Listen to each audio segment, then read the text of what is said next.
तो सेफ हैं या फिर अजय आलोक, पहले तो आपको बधाई, आप बधाई के पात्र हैं। आज न केवल महाराष्ट्र में आपने बड़ी जीत हासिल की है, आपने उत्तर प्रदेश में अच्छी जीत हासिल की है, अपने गृह राज्य बिहार में अच्छी जीत हासिल की है, तो आप बधाई के पात्र हैं। मैं जो बात अभी समीर चौगावकर जी ने कही कि भाई एक है तो सेफ है का नारा चल गया, मैं उससे आगे की बात कहता हूं। मोदी है तो बीजेपी सेफ है, मोदी हैं, योगी हैं तो बीजेपी और उसके गठबंधन के सहयोगी सेफ है। यह दिख गया महाराष्ट्र में।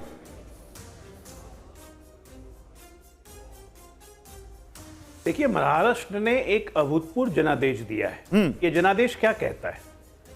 ये जनादेश कहता है कि पॉलिटिक्स ऑफ डेवलपमेंट चलेगी, पॉलिटिक्स ऑफ परफॉर्मेंस चलेगी, विकास की राजनीति चलेगी। विकास की राजनीति जो हमारे प्रधानमंत्री जी का विजन है, उस विजन पे महाराष्ट्र की जनता ने मोहर लगाई है। मत भूलिए कि 2.5 साल की इनकम्बेंसी दोनों के पास थी। 2.5 साल पहले उन्होंने सरकार चलाई, धोखे की फर्जी की सरकार उद्धव ठाकरे ने, फिर 2.5 साल हमारी सरकार चली। इसका परफॉर्मेंस क्या रहा उसके ऊपर देखते हुए महाराष्ट्र की जनता ने अपना मोहर दिया है। और ये मामूली मोहर नहीं, हमारी स्ट्राइक रेट 81% है, हमारे सहयोगियों की स्ट्राइक रेट 70% है। ऐसा जनादेश महाराष्ट्र में 41 साल के बाद आया है। 1984 में आया था इंदिरा गांधी की लहर पे ऐसा जनादेश, और आज सिर्फ काम की बदौलत आया है। और ये काम करने की प्रेरणा निश्चित तौर पे प्रधानमंत्री मोदी जी के विजन से ही मिलता है कि हम महाराष्ट्र को 1 ट्रिलियन की इकोनॉमी बनाना चाहते हैं, जो कि हम बना लेंगे अगले 3 से 4 महीनों के अंदर। एक ये सोचिए आप कि हम जिस विजन से आगे ले जाना चाहते हैं महाराष्ट्र को, और प्रधानमंत्री का जो एक सोच है, और उस सोच के कार्यवाहक ध्वज उठा के अभी एकनाथ शिंदे चल रहे हैं। और जितने भी हमारे प्रदेश हैं, आप हर प्रदेश को उठा के देखिए कि हर प्रदेश की आर्थिक उन्नति कितनी हुई है, इंफ्रास्ट्रक्चरल तरक्की कितनी हुई है, और क्या कारण है कि बार बार भारतीय जनता पार्टी, जाहिर सी बात है, आज जब आप चाहे वो हरियाणा बड़ा मैंडेट लेकर आए, हरियाणा हो, गुजरात हो, आज जाहिर सी बात है जब आज आप इतना बड़ा मैंडेट लेकर आए हैं तो आपकी बात माननी पड़ेगी। लेकिन अजय आलोक, फिर वही जो ध्वज उठाकर आप मोदी जी का चल रहे हैं पूरे देश में, वो झारखंड में कामयाब क्यों नहीं होता? वो दूसरे राज्यों में बाई इलेक्शन में कामयाब क्यों नहीं होता? इसका क्या कारण? तौर पे नहीं, बाई इलेक्शन में अभी हम 48-46 में से 26 सीट जीत चुके हैं। बाई इलेक्शन में हमारी बहुत अच्छी सफलता हुई है। अब हर जगह हम नहीं जीत सकते हैं, कहीं कहीं हम बात समझाने में विफल रहे, मैं मानता हूं उस बात को। झारखंड में हमारा मत प्रतिशत उतना ही रहा, सीटें उतनी नहीं रही। अपने ही से नुकसान हुआ, बागियों से नुकसान हुआ, कुछ पॉलिटिकल पार्टी खड़ी हो गई थी, उन्होंने हमारे वोट में सेंधमारी कर ली। तो ये सब तो मंथन का विषय है। हमारे लिए चिंता की बात है कि हम लगातार दूसरी बार झारखंड, मैं तो वो कुछ और पूछ रहा हूं। मैंने अभी आपने कहा कि पीएम मोदी के विजन पर हमें जीत मिली, तो मैं यही पूछ रहा हूं कि पीएम मोदी के विजन पर आपको महाराष्ट्र में जीत मिली, तो झारखंड में जीत क्यों नहीं मिली? नहीं मिली जीत, वही तो मैं उसके कारण और उसके विश्लेषणों को कह रहा हूं।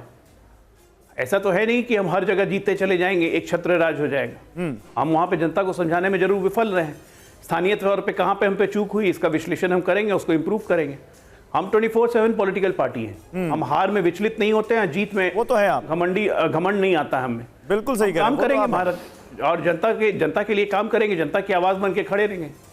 नहीं, आप 24/7 पार्टी नहीं है, आप चुनाव खाने वाले, चुनाव पीने वाले, चुनाव की स्ट्रैटेजी को वॉक करने वाले और चुनाव की स्ट्रैटेजी को जीने वाली पार्टी। मैं तो ये भी कहता हूं, आप 24/7 इलेक्शन मोड में और पॉलिटिकल मोड में हैं, और ये सीखना चाहिए आपके ओपोनेंट्स को आपसे, इसमें कोई दो राय नहीं है। आज आप बधाई के पात्र हैं, आज आप तारीफ के काबिल हैं। लेकिन घनश्याम देवर, मैं आपके पास आ रहा हूं, लेकिन इससे पहले हमारे संवाददाता अमोद राय हमारे साथ जुड़ चुके हैं। एक बार फिर से खबर दिखाइए, 26 नवंबर को शपथ ग्रहण हो सकता है महाराष्ट्र में, यह जानकारी आ रही है। अमोद जी बताइए, क्या जानकारी है? क्या सब कुछ तय हो गया है?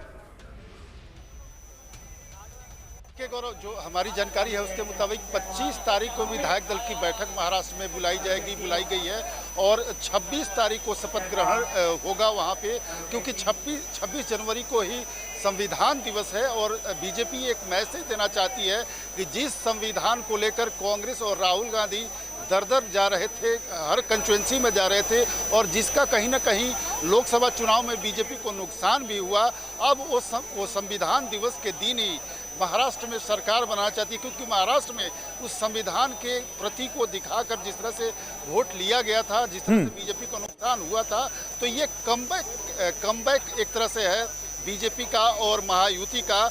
ये मैसेज देने की इसमें कोशिश हो रही है। और 25 तारीख को बीजेपी के विधायक दल की बैठक होगी। ये बताया जा रहा है कि आज प्रधानमंत्री जब यहाँ आएंगे और भाषण खत्म करेंगे, उसके बाद संसदीय बोर्ड की एक बैठक होगी और उसमें दो ऑब्जर्वर भेजे जाएंगे, जो उनका नाम भी आज चर्चा हो जाएगा। और कल संभवतः शाम तक ऑब्जर्वर भी दिल्ली से भेजे जाएंगे जो महाराष्ट्र के लिए तय होंगे और 25 तारीख को विधायक दलों की बैठक लेंगे। ये अभी तक की सबसे लेटेस्ट जानकारी। ठीक है, जल्दी से मुझे एक चीज बता दीजिए, जिस तरह से आज यूनिटी दिखाने की कोशिश की है तीनों पार्टियों ने और एक ज्वाइंट प्रेस कॉन्फ्रेंस की है महायुति ने, क्या सीएम पद को लेकर भी सब कुछ मंथन हो चुका है? अमोद सूत्र क्या कह रहे हैं आपके? देखिए, जिस तरह से तीनों गठबंधनों में आपसी एकता दिखाने की कोशिश हुई और एकता कहीं न कहीं है, इस तरह से चुनाव से पहले गृहमंत्री के साथ तीनों दलों के नेता आकर लगातार मंत्रणा किए, समन्वय किए और किसी तरह से इंडिपेंडेंट खड़ा हो, किसी